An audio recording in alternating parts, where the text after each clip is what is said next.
मी आज तुम्हाला प्लास्टिक करून दाखवणार आहे. मी प्लास्टिक पूर्वीच्या काळी मी पाहुणा म्हणूनच सर्वांच्या घरी जात होतो, पण आता माझ्याशिवाय काही कामच होत नाही.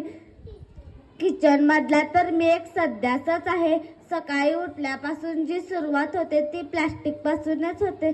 दात घासण्याचा ब्रश प्लास्टिकचा, अंघोळीची बादली प्लास्टिकची, अंघोळीचा मग प्लास्टिकचा, चमचा, प्लेट, डबा सर्व काही प्लास्टिकच प्लास्टिक. पण मित्रांनो, या प्लास्टिकच्या अतिवापरामुळे निसर्गाचे खूप मोठे नुकसान झाले आहे. प्लास्टिक विघटन होण्यास लाखो वर्षे लागतात. त्यामुळे पाणी, हवा, जमीन, अन्न यांचे प्रदूषण होते. म्हणून प्लास्टिक हा पृथ्वीचा भक्षक आहे. तर प्लास्टिक काढा, पृथ्वी वाचवा, हिरवीगार पालवी वाढवावी लागेल तर प्लास्टिक काढावे लागेल. मिळून सारे वचन घेऊ, वातावरण आपलं स्वच्छ ठेवू. धन्यवाद.